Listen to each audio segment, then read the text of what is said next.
မင်္ဂလာပါရှေးဥစွာဘုရားခင်ရဲ့ကျေးဇူးတော်ကိုချီးမွမ်းပါတယ်။နောက်ကပတ်တော်အနေငယ်လေးနဲ့ပြန်နေပြီးမှဆင်ခြင်ခွန်အားယူဖို့ဖြစ်ပါတယ်။ဒီနေ့ကျွန်တော်ဒီလောကကြီးထဲမှာအသက်ရှင်တဲ့အခါမှာရန်သူတွေမြောက်များစွာရှိပါတယ်။ယောမဩဝါဒစာအခန်းကြီး၈အခန်းငယ်16ကိုဖတ်ချင်တယ်။ငါတို့ဒီဘုရားခင်ဤသားဖြစ်ကြသည်ဟုဝိညာဉ်တော်သည်ငါတို့ဤဝိညာဉ်နှင့်အတူတက်တည်ခံတော်မူ၏။ဒီလောကမှာရှိတဲ့လူတွေသခင်ယေရှုခရစ်တော်ကိုမိမိရဲ့ကယ်တင်ပိုင်ရှင်အနေဖြင့်လက်ခံယုံကြည်လိုက်ပြီဆိုရင်ဖခင်သားဖြစ်သွားပြီဖခင်သားဖြစ်သွားတဲ့လူတွေရဲ့အသက်တာမှာဘာရှိတယ်လဲဆိုရင်ယံသူဆိုတာရှိတယ်ကျွန်တော်ယုံကြည်သူတွေကလူဆိုးတွေအများကြီးရှိတဲ့ကြားထဲမှာအသက်ရှင်နေရတဲ့အရာဖြစ်တယ်ကျွန်တော်ဘေးပတ်ဝန်းကျင်မှာမြင်ရတဲ့နေပင်မှာရောမမြင်ရတဲ့နေပင်မှာရော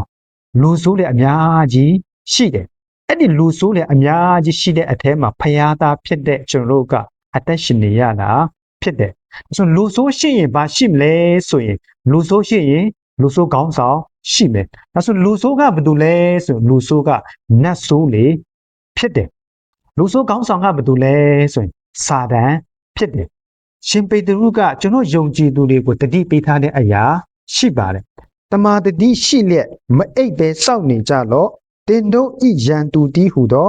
မာနက်သည်ဟောက်တော်ချင်သိကဲ့သို့အပေသူကိုမြို့ရမီနီဟူ၍လိလေရှာဖွေလက်ရှိ၏ဒီလောကမှာဖယားသားလည်းရှိတယ်လူဆိုးတွေလည်းအများကြီးရှိတယ်အဲဆိုဒီလောကမှာဖယားသားနဲ့လူဆိုးနဲ့ဘယ်သူများတယ်လဲဆိုရင်ဖယားသားကနေပြီးမှလူဆိုးတွေက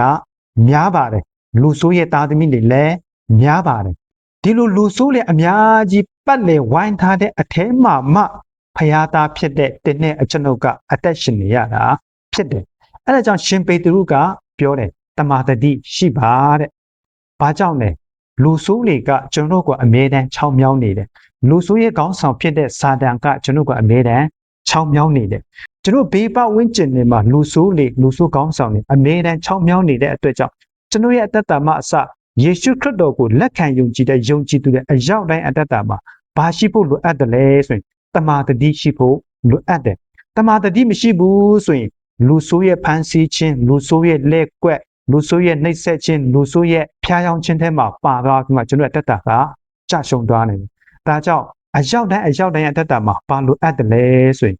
အမြဲတမ်းစကားပြောဆိုတဲ့နေရာမှာလည်းတတိရှိဖို့လိုအပ်တယ်တွားလာတဲ့အချိန်မှာရောတတိရှိဖို့လိုအပ်တယ်လောက်ကင်ဆောင်ရွက်တဲ့အမှုရကဏ္ဍတိုင်းမှာတတိရှိဖို့လိုအပ်တယ်အပေါင်းအသင်းကြားထဲမှာလည်းတတိရှိဖို့လိုအပ်တယ်ဘာကြောင့်လဲဆိုရင်လူဆိုးကတခါတလေမှာကျွန်တော်အယမ်းရင်းနှီးတဲ့အယမ်းတွေ့တာရတဲ့အယမ်းခင်မီရတဲ့လူတွေကိုအတုံးပြုတ်ပြီးမှလည်းကျွန်တော်ကိုဆွဲချတတ်တယ်အဲ့လိုဆွဲချခြင်းမခံရဖို့ဆိုရင်ကျွန်တော်ရဲ့အသက်တာမှာအစလူဆိုးတွေမြောက်များစွာကြားထဲမှာအသက်ရှင်နေရှိတဲ့ဖယားသားတွေအရောက်တိုင်းရဲ့အသက်တာမှာအမေရတမာတတိရှိဖို့လိုအပ်ပါတယ်ဆိုတဲ့အရာလေးနဲ့ခွာပေးချင်တယ်ဒီနေ့ကျွန်တော်ရဲ့အသက်တာမှာအစယုံကြည်သူတွေအရောက်တိုင်းရဲ့အသက်တာမှာတမာတတိရှိစွာအသက်ရှင်နိုင်တော်သူတွေဖြစ်ပါစေ